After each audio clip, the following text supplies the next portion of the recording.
tema, acredito que para todos aqueles que fazem parte da Casa de Francisco especial. O paradigma de Francisco para esses tempos. De fato, cada um de nós, independente da escola religiosa a que já esteve vinculado, já ouviu falar ou conhece alguma coisa sobre Francisco de Assis. A doutrina espírita, por sua vez, ela não é uma proposta apenas de nós colhermos dados biográficos e tentar de alguma forma despertar em nós uma certa admiração por personalidades ou espíritos que passaram na Terra. Tem ela, acima de tudo, a grande responsabilidade de esclarecer. Sendo assim, quando buscamos falar nesses vultos que passaram na Terra, é para podermos, de alguma forma, extrair as lições do qual eles próprios vivenciaram, para que a gente possa, dentro da nossa realidade de evolução, aplicarmos no nosso cotidiano.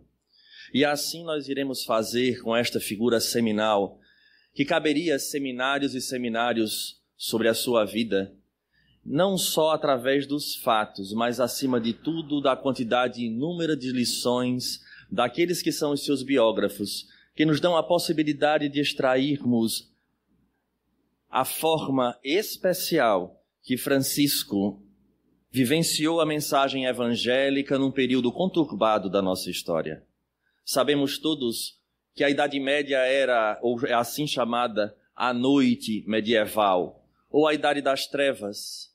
E, obviamente, era um período conturbado, inclusive no seu contexto social, onde observávamos essa sociedade dividida naqueles que eram os religiosos, que era o clero, a nobreza e o resto. Era uma sociedade praticamente estamentária, onde as pessoas nasciam naquela posição e ali permaneciam. Uma igreja poderosa, num período em que o Deus era apresentado e que se preocupava com coisas materiais. Era um verdadeiro paradoxo, mas era assim que acontecia, e segundo os relatos dos próprios espíritos, houve uma reunião na espiritualidade para que um desses grandes espíritos viessem à Terra para fazer relembrar a figura que até então, naquele período, estava esquecida, que era Jesus de Nazaré. Segundo os espíritos, escolhido então a figura de João o Evangelista, aquele que vem a escrever posteriormente o Apocalipse, volta à Terra, naquela região da Itália, onde agora iria ter a grande responsabilidade de trazer novamente a figura de Jesus de Nazaré. Neste período conturbado, o que nos apresenta já aí a primeira grande lição. Quando nós passamos os olhos aos dias contemporâneos, percebemos o quão é desafiador romper as amarras e viver Jesus numa sociedade que está tão preocupada com alguns valores transitórios em detrimento daqueles que são os perenes. E como ainda não trazemos essa coragem moral, muitas vezes nos entregamos a essa realidade e vivemos uma dualidade que o próprio Francisco de Assis passa a seu tempo, porque ele também, vinculado ao momento em que ele estava, ele também vivia uma dualidade quando sentia em sua intimidade esse desejo no qual ouvia vozes dizendo que deveria reconstruir a igreja. Francisco de Assis, vinculado obviamente às paternidades na figura de seu pai, um rico comerciante, um burguês, que tinha uma condição completamente distinta daquele arruado.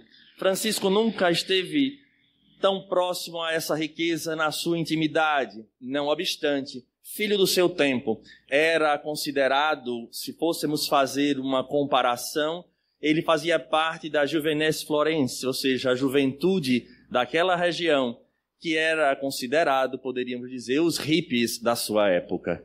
Gostava de cantar, de fazer serestas, comandava uma coletividade de jovens que via nele por ser um centralizador, aquele que curtia e que vivia a vida de maneira moderada, porém ainda assim entregue a estes valores que a época influenciava. E assim nós podemos olhar para o nosso próprio contexto histórico, onde cada um de nós também nessa juventude que passamos, inclusive no nosso período atual da cronologia biológica a que estamos, iremos nos perceber que também estamos vinculados a tantas situações de sociedade e não nos apercebemos porque a nossa consciência ainda não desperta para o nosso objetivo real na Terra, ainda nos deixamos levar por conceitos, situações e vivências equivocadas. E isso irá acontecer com Francisco de Assis, inclusive ao ponto de fazer parte das cruzadas ou com o desejo de fazer parte da cruzada para que ele viesse a aparecer e manter aqueles bens, porque agora a igreja, para ele, era uma referência. Mas é interessante porque nesse processo de referência inicial para Francisco, há para nós uma profunda lição daquele que se vincula à religião, mas a religiosidade ainda não faz parte da existência. Obedecia aos cânones, àqueles que falavam, porque Francisco de Assis, por sua vez, era semi-analfabeto, não tinha o hábito da leitura, mas ouvia que aqueles que iam à frente da igreja falar. E vivia essa dicotomia, inclusive neste primeiro momento, quando escutava o reconstruir as igrejas, ele começava num trabalho físico de reconstruir as pequenas igrejas da redondeza, achando que estava cumprindo com o seu papel. Façamos uma parada. Quantos de nós assim não fazemos ao longo dos séculos, vinculados a qualquer uma das religiões? Obviamente, existindo o homem, como sempre existe na religião, há situações que surgem que nós achamos que são divinas, que são sagradas. E não são poucas as vezes que nós obedecemos a padrões de conduta ou até mesmo a tarefas, mas nunca refletimos na intimidade o que essa tarefa vem desenvolvendo na nossa transformação.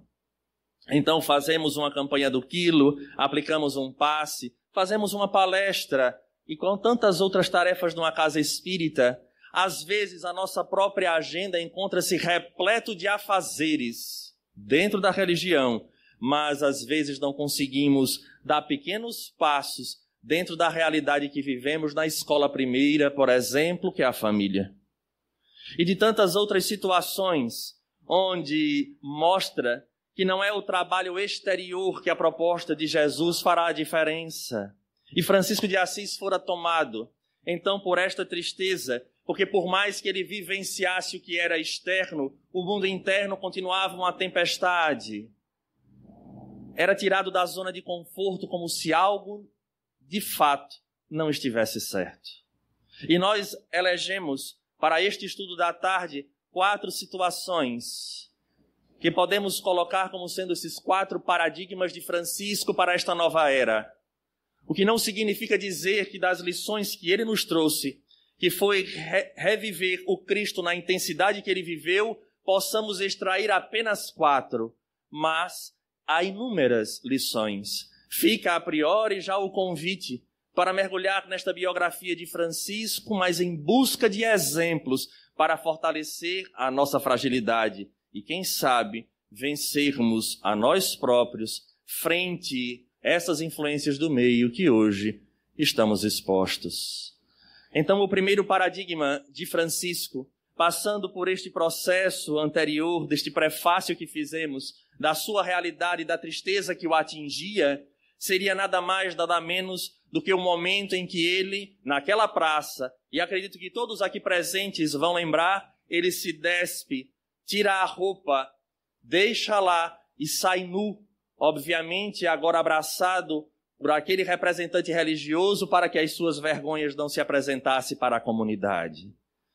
É uma atitude a priori que nos chama a atenção e até nos choca, mas a doutrina espírita, no seu viés filosófico, nos convida a enxergarmos essa atitude através de ângulos distintos para conseguirmos extrair esse conteúdo que deve nos ajudar.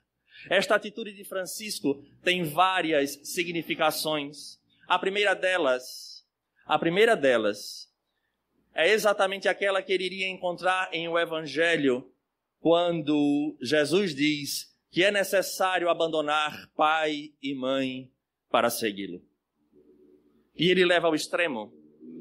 E muitas pessoas olham esta estranha moral de abandonar pai e mãe e ficam perguntando o que Jesus quis dizer com isso.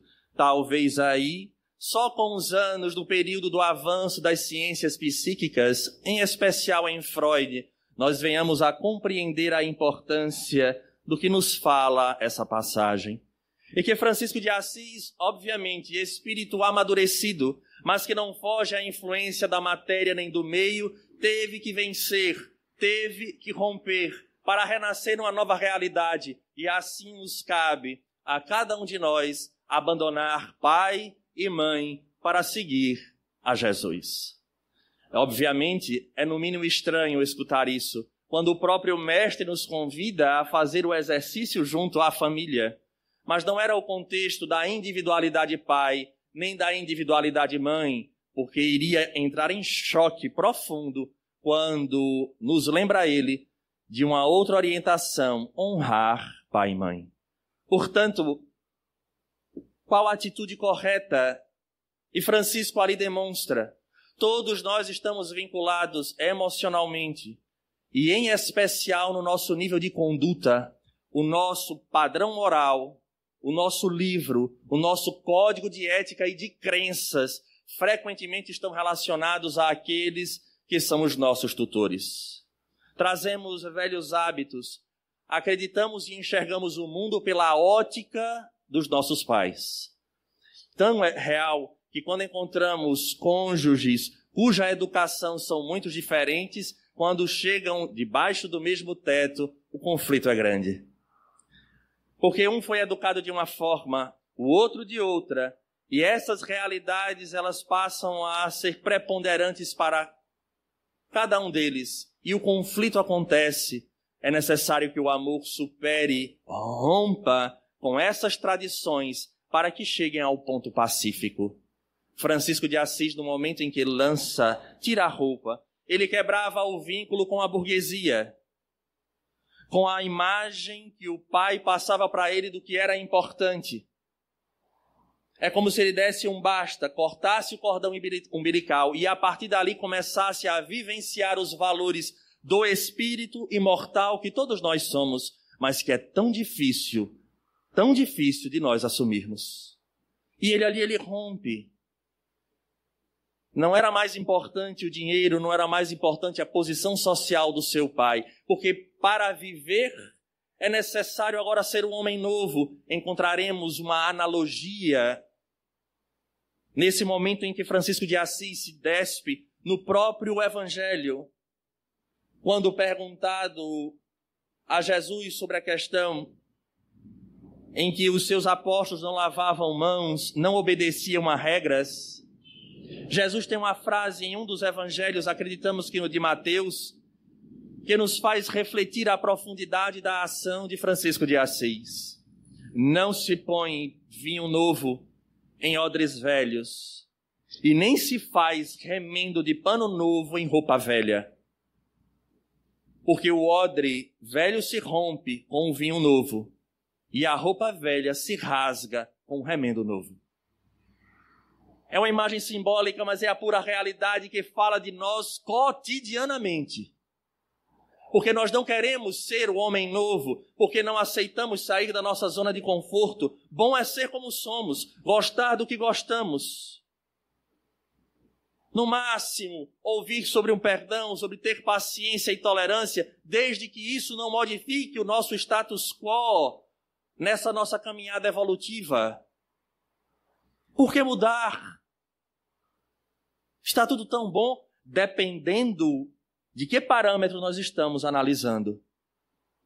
No momento em que ele fala do vinho novo em odre velho, nada mais é porque o vinho novo fermenta. O odre é aquele saco de couro. E o saco de couro com o vinho, quando o vinho é novo, nesse processo de fermentação forma gases. Quando o saco de couro, ele é novo, ele consegue expandir. E cresce junto, envelhece junto com o vinho. Mas quando nós colocamos um vinho novo no odre velho, ele perdeu a elasticidade. E quando o vinho fermenta, como ele não consegue acompanhar a fermentação do vinho, ele rompe, perdendo o odre e perdendo o vinho. E assim vai acontecer também com o remendo. Porque como a roupa é velha e o remendo é novo, haverá um maior rasgão. Isso tem a ver conosco, de querer viver a doutrina espírita, que nada mais é do que o evangelho redivivo, mas vivermos meia boca. Ou então mascararmos esta doutrina para continuarmos com as nossas velhas atitudes e os velhos hábitos equivocados. Porque a sociedade aplaude, ela não vê problema em muitas situações. Então por que mudar? Afinal de contas, não é bem desse jeito que está no evangelho, e em especial os espíritas, que por ter uma fé raciocinada e um viés filosófico, consegue contra-argumentar com o que está no Evangelho para criar um conceito para ser vivido de uma forma mais leve. Francisco de Assis não consegue ser aquele que estava com o pé na burguesia, vivendo a riqueza, para vivenciar os ensinos de Jesus. Isso é confortável, muito confortável. Então ele rompe, e para nós fica então esta proposta de perceber em que ponto da nossa vida nós somos aquele que estamos sendo mornos, numa linguagem paulina. A doutrina espírita fala de disciplina. A doutrina espírita fala de respeito a outrem, mas também respeito a si mesmo. A doutrina espírita fala de humildade, mas da humildade profunda. Não dessa humildade que até ela nós rotulamos. Porque o humilde é aquele que é manso, o humilde é aquele que não bate de frente, o humilde tem algo errado.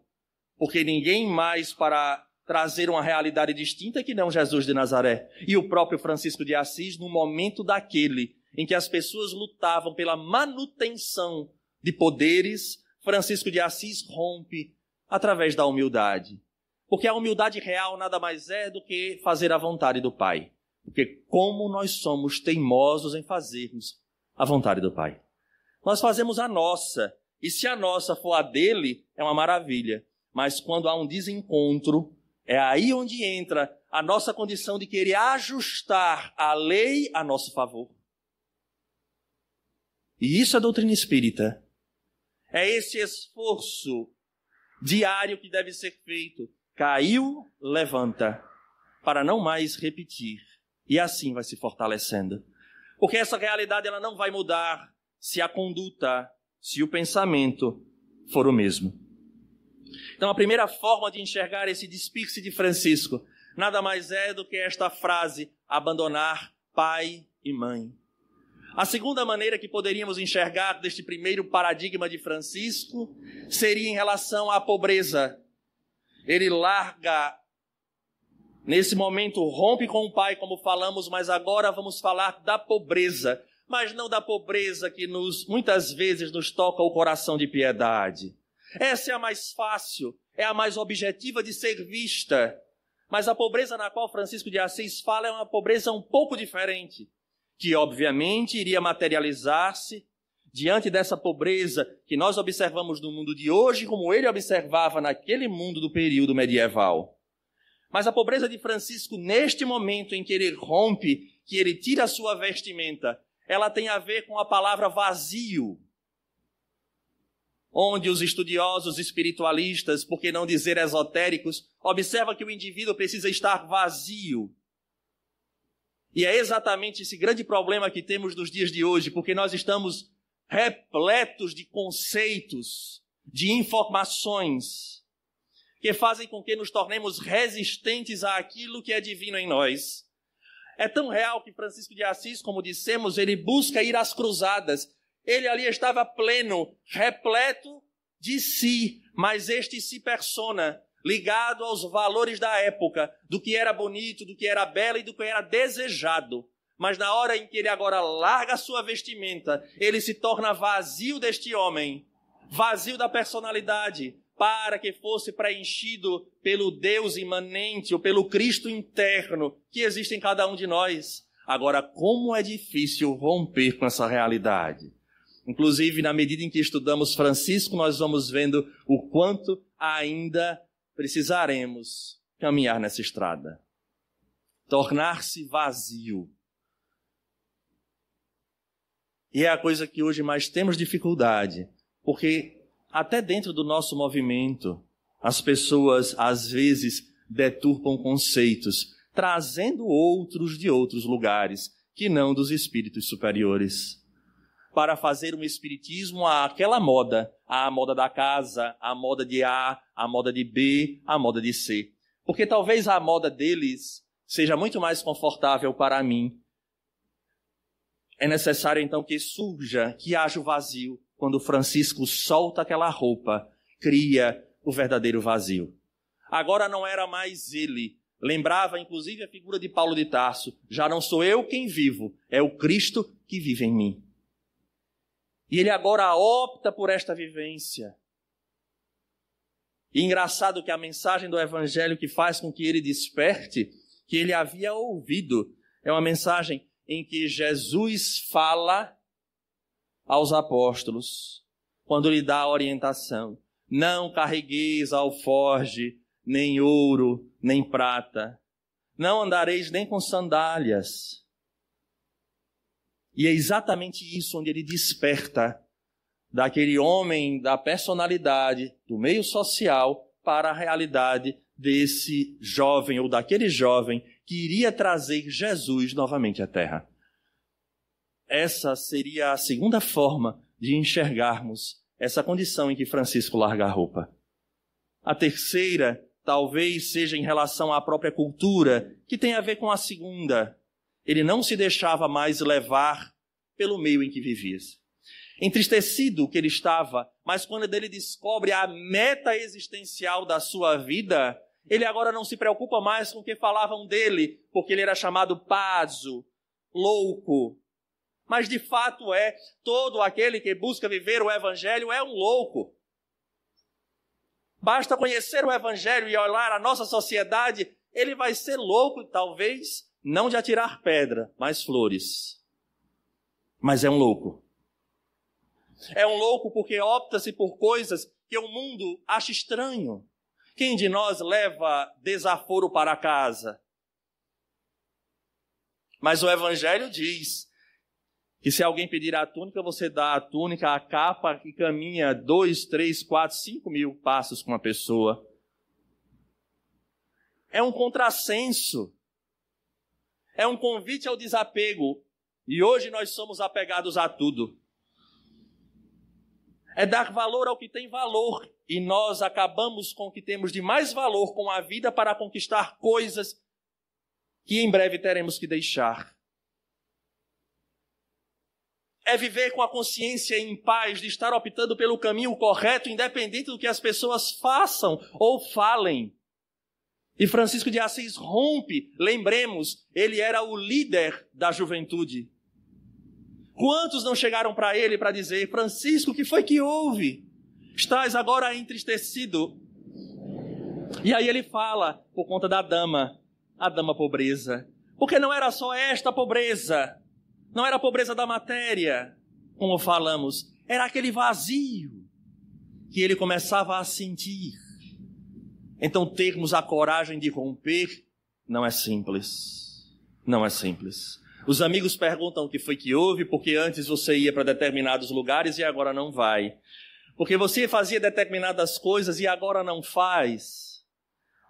Mas é essa resistência interna, é essa percepção de vida, porque não há movimento de crucificação, de reclamação pelo outro que ainda a faz, mas agora é uma opção do existir de forma diferente.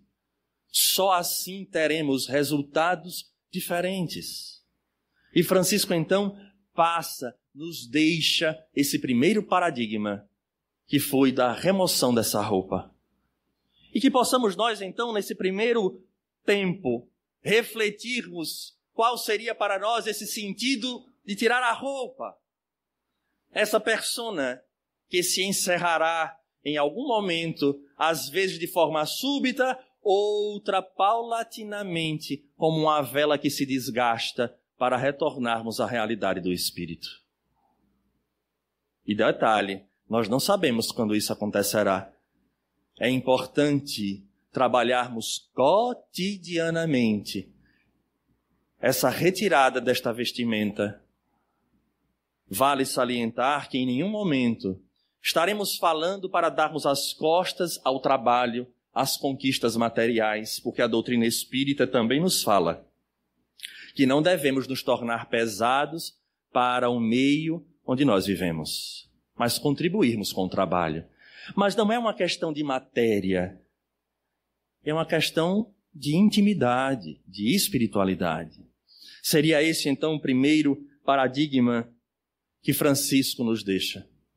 O segundo, que é uma característica bem dele, quando ele se sentiu chamado e agora rompe com o seu passado e com os conceitos contemporâneos, leia-se, daquele período, Francisco então busca uma vida religiosa e entra em seminário, passando poucos dias, em torno de 3 dias num seminário, porque ele percebeu que aquela vida não era a vida para ele. E o que é que isso tem a ver, Alisson? Que paradigma, que padrão de conduta seria esse para nós? Naquele período a igreja encontrava-se em um determinado patamar e o povo em outro patamar. Era um poder instituído, era o clero. Então não havia aproximação da divindade com as criaturas. Jesus muito menos se encontrava no meio delas, porque muitas vezes não tinham nem acesso àquelas basílicas.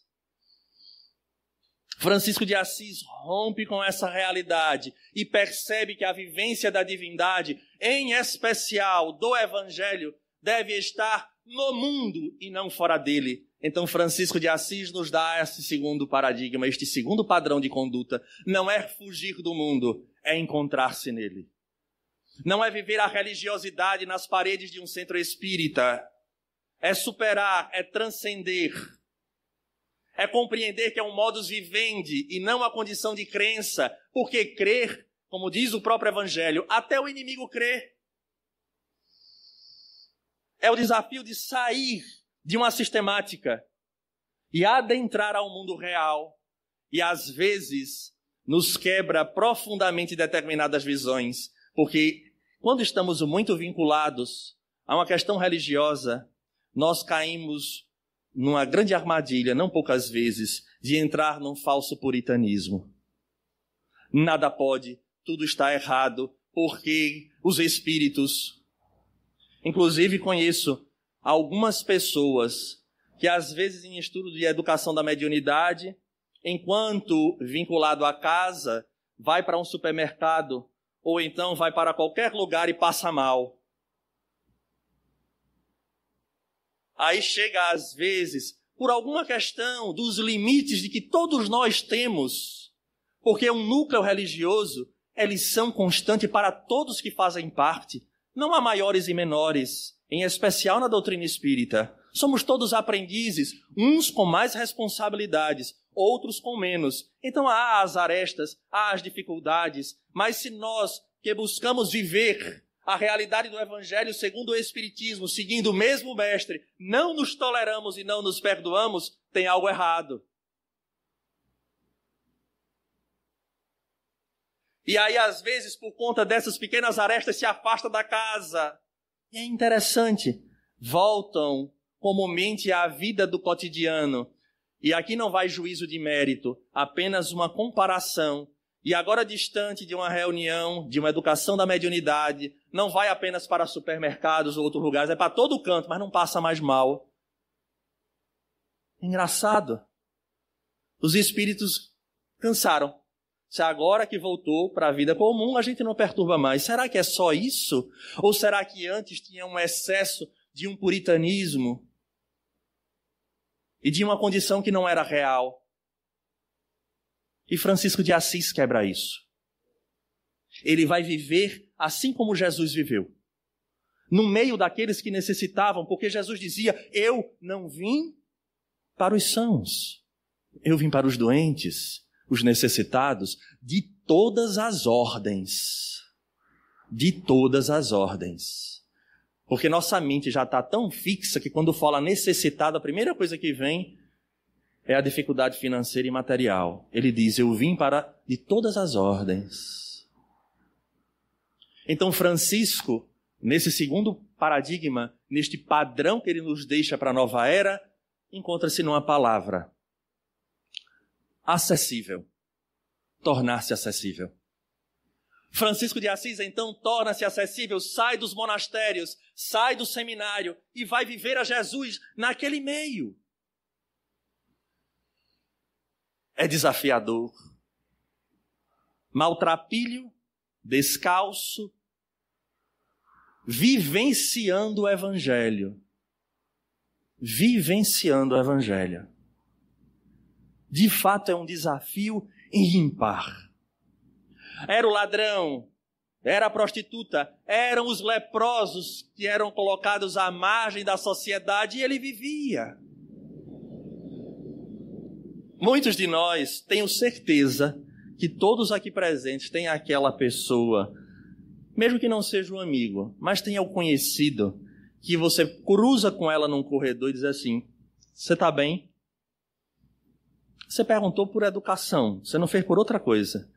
Aí a pessoa lhe toma lá já pela mão e fez, você não sabe o que está acontecendo. Aí você diz, ai meu Deus, me pegou agora, não escapo. Às vezes a gente tem vontade de ir pelo outro lado para não cruzar com a pessoa, para ver se não fala. Francisco não fazia isso. Essa dimensão dessa ação de Francisco responde por muita coisa. Vivemos um tempo paradoxal. Paradoxal. Tudo para nós, tudo hoje é feito para ganhar tempo. Nós resolvemos a nossa vida num único telefone celular. Fazemos pagamento, transferência, discutimos relação pelo WhatsApp, tudo via telefone. Ou será que eu estou enganado? Agora estão inventando um sistema que não tem nem mais hora para transferência financeira. Você faz a qualquer horário do dia. E a coisa que mais nós não temos é tempo. Nós não temos tempo para nós, nós não temos tempo para um outro, nós não temos nada. Mas tudo que nós temos é para ganhar tempo. A comida no supermercado já vem pronta, é só botar no micro-ondas, é para ganhar tempo. O telefone com todas as atividades é para ganhar tempo. Tem gente que já deixa o carro em casa e anda agora de aplicativo, porque durante a estrada já vai resolvendo o problema. Mas quando qualquer um de nós recebe ou tem essa oportunidade de estar com o outro, é uma dificuldade. Nos falta 1000 situações. Francisco não. Francisco veio para viver, para trazer. Era o ponto de apoio, era aquele que levava o otimismo. E como é difícil hoje nós conseguirmos romper com a negatividade das pessoas que nos cercam. Na época que você entrava na fila de banco, tô brincando, né? Quando entra-se numa fila de 24 horas numa coisa, a quantidade de pessoas que reclamam. Começa pelo governo, depois uma situação mais próxima, depois é uma carga tão negativa e nós não conseguimos estar ali. Porque hoje nós conseguimos nos esconder atrás de uma tela. Baixamos a cabeça e começamos a levantar o polegar. E nos escondemos para que ninguém fale conosco. E o mundo vai vivendo uma epidemia, uma pandemia de solidão, de ansiedade e os resultados funestos que todos nós conhecemos. Francisco de Assis não. Traz essa realidade de ouvir e de viver. Mas também não fica atrelado aos problemas das pessoas. Ele serve, leva o otimismo, desperta para que as pessoas vejam a vida de forma diferente e segue em busca de outros. Porque o nosso ego é algo tão cruel que quando a gente se dá o passo de buscar o outro, a gente agora quer saber do outro, se o outro gostou, se o outro está agradecido, se foi importante para o outro. E Francisco de Assis, completamente diferente. Então fica aí este segundo paradigma do acesso, de vivermos esta doutrina ou buscarmos viver este conhecimento. Não precisa ser para a coletividade. Basta iniciarmos para os mais próximos. Se dermos este ponto de partida para a família, já estamos bem. Já estamos bem. Porque ali é onde se encontra as nossas maiores responsabilidades. os mais cruéis desafios estão ali na família. No marido que não compreende, na esposa que é tarda, nos filhos que não estão nem aí. É desafiador. Mas é isso que Francisco nos deixa. A terceira realidade é algo muito interessante, que todos nós temos um hábito, inclusive dentro do movimento espírita, que é a dimensão fraternidade, a dimensão frater. E essa dimensão frater, ele nos trará com a figura conhecida de todos nós, o lobo de Gúbio. Aquele lobo que atormentava aquela cidade. E os homens, por sua vez, buscavam eliminar o lobo. E chega Francisco de Assis para compreender a realidade daquele que sofria, porque o lobo sofria. E ele tem a possibilidade de encontrar neste lobo o frater. Até então a igreja não chamava os indivíduos de irmãos, mas é Francisco de Assis que coloca esta semente e surge para o universo católico essa dimensão da fraternidade, do frater, do irmão sol, da irmã lua, do irmão outro, que Francisco de Assis apresenta de uma forma peculiar, porque o lobo terá agora a visão do lobo externo, daquele animal que chega e que nos coloca situações difíceis. Mas ele ouve e chega para a cidade e diz: vocês não percebem que ele também tem fome? Que ele também tem sede? Será que a frieza do coração de todos não se apercebeu que ali é um ser vivo? E Francisco de Assis então convence a cidade de alimentá-lo, e o lobo, por sua vez, é convencido a Francisco de dizer: não se preocupem, que os outros lobos, seus irmãos, irão agora alimentá-lo. E agora acontece de que os homens alimentam ao lobo, e o lobo, por sua vez, deixa de matar os animais que alimentavam os homens. Esse olhar frater de Francisco é peculiar. Vejamos se cada um de nós conseguisse transcender os nossos próprios limites e fazer algo pelo outro, como frater. O Evangelho vai falar da piedade como sendo a precursora da caridade, porque a piedade, por sua vez, nos dá a condição de sentirmos aquela dor. Quem de nós nunca teve fome, passou da hora de comer, entrou pela tarde e a gente fica nervoso, a gente fica irritado? Mas graças a Deus, nós temos a oportunidade de chegar em um local que serve, ou talvez em nossa própria casa, e termos algo para alimentar, e aquele que não tem, e que cruza conosco na rua, quando nós estamos agoniados e angustiados para chegar àquele objetivo e fazer, e topamos, e batemos, ele já está irritado, com fome, e vê às vezes a nossa total desatenção, e por que não dizer desprezo. Quem de nós agiria pacificamente numa sociedade que dentro de alguns dias começará a falar de um Natal ilusório, repleto de presentes? Quem daqui, quando criança e jovem, já teve vontade de ganhar presente?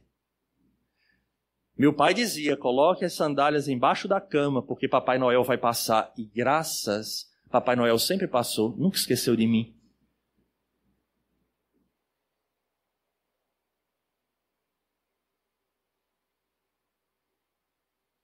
Qual seria a nossa atitude, talvez, se a gente não tivesse?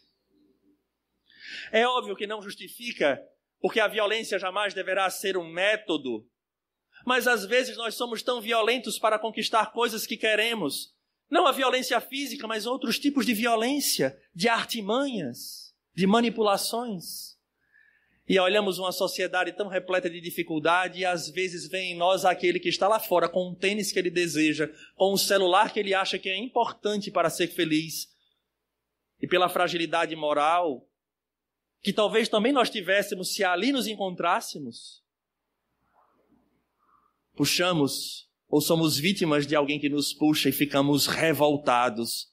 Mas é a plantação nossa. Todos os dias bombardeamos, dizendo que aquilo é que é importante. Francisco de Assis via o frater. Havia ladrões daquele período porque havia fome.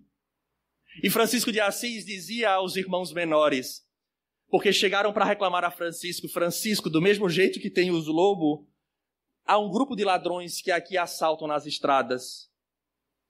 E Francisco de Assis fala com os irmãos menores e diz a eles: vá aos ladrões. Primeiro leve água. No outro dia, leve vinho. No terceiro, a água, o vinho e o alimento. E neste terceiro dia, diga aos ladrões: Senhor ladrões,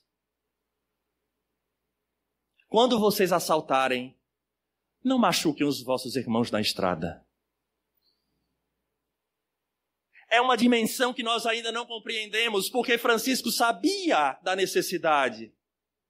Sabia que não adiantava dizer não roube, não furte, mas diga a eles que, por favor, não maltrate aqueles que vocês assaltam. É tão interessante esta conduta de Francisco de Assis, que a fraternidade franciscana, aquele período, era repleto de ex-ladrões. Quando eles entravam na cidade, as pessoas morriam de medo, porque eram barbas por fazer, mal cheirosos, mas ao mesmo tempo chamava a atenção pela cordialidade que havia dos franciscanos com as pessoas. E o medo passava. Os ladrões se encantavam com a proposta de Francisco. Ouvimos falar de Frei Leão. Por que Frei Leão? Porque o cabelo era tão grande que lembrava uma juba. Era essa a característica. Então essa dimensão frater de Francisco é algo que nos fala. Em tempos como o de hoje, nós somos tão aferrados a regras. E Francisco de Assis, nessa dimensão frater, nos toca tão profundamente.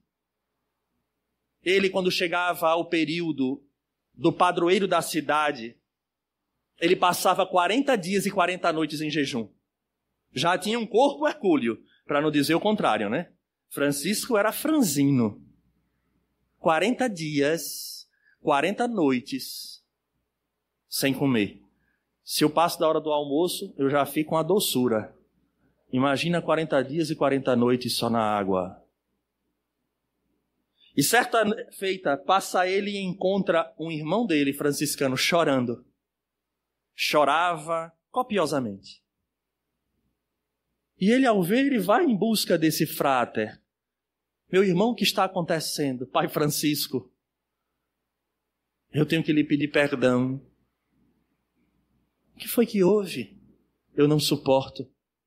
A dor da fome é muito maior que eu. E nesse momento em que lembramos desta história, confesso aos senhores que eu gosto de parar e refletir qual seria a nossa atitude dentro das regras que nós estabelecemos, porque o importante é a regra da ordem. Francisco de Assis olha para ele e percebe nesta dimensão frater que o choro não era só da fome, era da decepção que ele causava em Francisco de Assis, porque todos os irmãos conseguem, mas eu não. E Francisco disse: meu irmão, vamos resolver isso agora. E aí, para aqueles que acham que Francisco quebra a lei divina, pega uma galinha, mata a galinha. Meu Deus, Francisco de Assis matava um animal, matava. Talvez a forma dele matar fosse diferente, porque era muito provável que ele agradecesse à irmã galinha pela disponibilidade de colocar a sua vida para alimentar outra vida. Faz uma sopa. Talvez uma canja, né? Porque se tinha galinha, deve ser uma canja. E o mais interessante, come com ele. Para que ele não sentisse vergonha. Não é a dimensão de dar e dizer: pronto, mate sua fome agora. Mas o ideal era que você tivesse mantido o jejum até os 40 dias. Não, Francisco mata a galinha, prepara e come com ele. É essa dimensão da fraternidade, do descer para elevar. É o desafio para cada um de nós.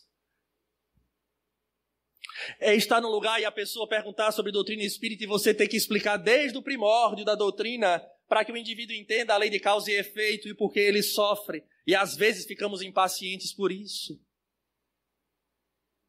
Em especial para os trabalhadores. Porque tem gente que coloca os trabalhadores num patamar diferente. São pessoas e indivíduos que sofrem e têm necessidades da mesma forma. As mesmas fragilidades, mesmo entendendo tanto quanto o irmão menor de Francisco também entendia. E aí cabe ao tratamento de um estranho, entre aspas, ser o mesmo a cada um de nós que trabalha, que ouve, ter consideração e respeito. Porque se começamos com a família no núcleo consanguíneo, começamos a alastrar essa família no núcleo religioso a que pertencemos. Então, se devemos viver a religião no seio da família, em especial na casa que para nós passa a ser a nossa segunda casa, com os nossos irmãos. Essa dimensão frater de Francisco é um paradigma para os dias de hoje, porque hoje vivemos um mundo dividido. Desde os ideais políticos a de determinadas atitudes. E Francisco de Assis nos dá essa possibilidade, nos dá essa condição de enxergarmos de maneira diferente e lutarmos para atingir. Porque isso não é um ganho de um dia para o outro. Isso é um exercício. A dimensão frater, ela é um exercício diário. Ela começa pela percepção do indivíduo para com ele mesmo. Nós temos fome, mas nós já pensamos se outros têm fome? Nós temos algumas necessidades. Será que nós já pensamos que os outros têm necessidade? E aí Allan Kardec, que eu não poderia deixar de lado, numa questão do Livro dos Espíritos, questão 895, ele vai perguntar qual o sinal mais característico da imperfeição do homem. O que é mais característico para dizer que o homem é imperfeito? Qual o sinal mais característico da imperfeição do homem? Os espíritos respondem: o interesse pessoal. É isso, essa falta de conexão do homem para ele próprio. E de perceber que se eu sinto, se eu me entristeço, se eu me decepciono, se eu tenho fome, se eu tenho sede, se eu tenho dor, há outros que também têm. Então o problema não é a falta da dimensão frater só com o outro, porque isso já será resultado da minha análise comigo mesmo, daquele vazio que Francisco de Assis viveu. Até se perdoar nós temos dificuldade. Ora, se eu tenho dificuldade de me perdoar diante de algo que eu já fiz, como terei condições de enxergar o outro nessa dimensão frater? Porque eu me puno, logo eu vou punir o outro. Mas se eu sou tolerante comigo e consigo entender que estou em aprendizado, o outro também estará. E isso faz com que a gente consiga uma condição de uma pacificação diferenciada. Não será um discurso, será uma vivência, porque nós estaremos pacificados. Mas a gente vive, como dissemos, num atropelo tão grande que a gente não tem tempo sequer de ouvir as nossas necessidades. Que dirá o do outro? O interesse pessoal realmente atropela. E a quarta dimensão, a quarto paradigma, melhor dizendo, que Francisco de Assis nos deixa. Esse talvez que abranja todos os outros quando mergulharmos nesta profundidade. É quando ele vai trazer, porque naquele período, como dissemos, a igreja estava num patamar. Deus era um Deus que se encontrava muito distante. E era chamado Deus transcendente. É aquele que nós oramos, é aquele que tudo comanda, que de fato é. Mas quando ele está distante demais, a gente se sente esquecido. E Francisco de Assis faz a fusão do Deus transcendente com o Deus imanente, que é o Deus que está em tudo e em todos. Amar a Deus e ao próximo como se ama a si mesmo é o Deus imanente. Quando ele olhava para a natureza, ele via ali a assinatura divina, então ele sabia que tinha responsabilidade também com a natureza. Por isso é considerado o pai da ecologia, ou o patrono da ecologia, como queiram. Porque não era uma condição religiosa, era uma condição do entendimento que ele tinha, da mesma forma que ele enxergava o Deus imanente no leproso, o Deus imanente no rio, no pássaro, no peixe. E qual era a diferença? Porque, Alisson, eu também enxergo Deus em todos os lugares. Mas às vezes a gente vê a sujeira na rua e não limpa. Mas não fui eu que joguei Francisco de Assis na sua imanência. Quando ele tirava ali a sujeira, ele estava limpando uma obra divina. Essa dimensão franciscana, ela de fato, ela vai nos falar inclusive da própria lei, da lei divina, que ele obedecia, porque observava a harmonia dessa lei que rege todo o universo. E Francisco, então, por sua vez, nos deixa estes 4 paradigmas para a era que estamos vivendo. Indiscutivelmente, não à toa Jesus o escolhe para estar à frente desse período de transição planetária. Segundo informações de espíritos, em especial do espírito Manuel Filomeno de Miranda e de Joana de Ângeles, de que ele agora está coordenando, obviamente juntamente a Jesus, esse período de transformação, e esses paradigmas franciscanos deverão ser nortes ou bússolas para cada um de nós. E diante do que ouvimos, nós começaremos a perceber que a nossa percepção franciscana é equivocada, porque nós dizemos que frequentemente Francisco de Assis foi a doçura em pessoa, quando vamos ouvir a própria Joana dizer que ele foi a maior tempestade que passou na terra após Jesus. Porque enquanto as pessoas viviam aquela realidade, ele chega para mudar o contexto. Ao mesmo tempo falam da sua humildade, mas ele não tinha nada de humilde, porque ele não servia a homens, ele servia ao Senhor dos homens. Falam da sua renúncia, e de fato de renúncia ele não tinha nada, era altamente ambicioso, porque ele não ambicionava o reino da terra, ele ambicionava o reino celeste. E diziam que ele era fraco. Todos passaram, e Francisco permanece, sendo para nós uma figura seminal, que joga sementes, mas que obviamente esse processo do germinar será fruto de cada um de nós, porque afinal de contas, a cada um, segundo as suas obras. Que possamos estudar e refletir nos paradigmas de Francisco. A todos um grande abraço, votos sinceros de saúde e paz.